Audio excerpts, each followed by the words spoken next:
नमस्कार मंडळी, मराठी मुलगी दीपाली या चॅनलमध्ये मी दीपाली आपणा सर्वांचं स्वागत करते।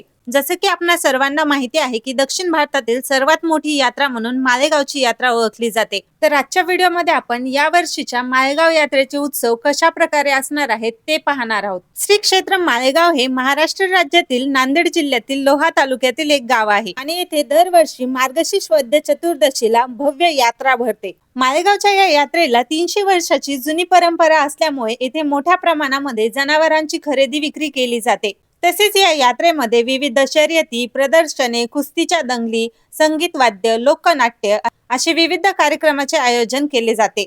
मालेगाव येथील खंडोबाचे जे मंदिर आहे ते हेमाडपंथी स्थापत्य शैलीचे मंदिर असून सभोवताली बराच परिसर आहे आणि असेही सांगितले जाते की येथील जी मूर्ती आहे ती स्वयंभू आहे। मालेगावच्या यात्रेमध्ये सर्व जाती धर्माचे लोक एकत्र येतात, ज्यामुळे सांस्कृतिक एकात्मतेचे दर्शन घडते।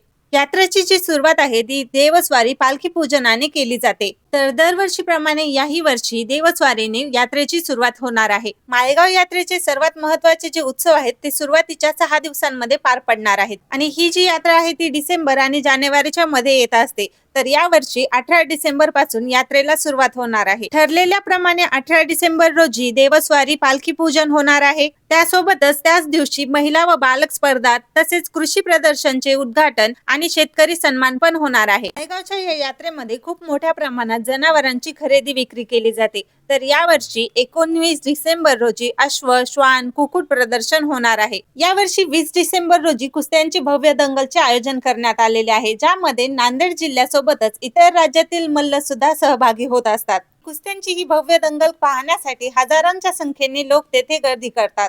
21 डिसेंबर रोजी मतमोजणीमुळे कुठलाही शासकीय कार्यक्रम नसणार आहे। 22 डिसेंबर रोजी लावणी महोत्सव होणार आहे आणि 23 डिसेंबर रोजी पारंपरिक लोककला महोत्सव असेल आणि 24 डिसेंबर रोजी शंकरपट म्हणजेच बैलगाडा शर्यत होणार आहे। मालेगावच्या यात्रेमध्ये विविध आकाश पाळणे तसेच घरगुती सामानांचे खूप सारे स्टॉल, फूड स्टॉल पण असतात। तर आजच्या व्हिडिओमध्ये दिलेली माहिती तुम्हाला कशी वाटली कमेंट करून नक्की कळवा आणि चॅनलवर नवीन असाल तर चॅनलला सबस्क्राइब करा। धन्यवाद।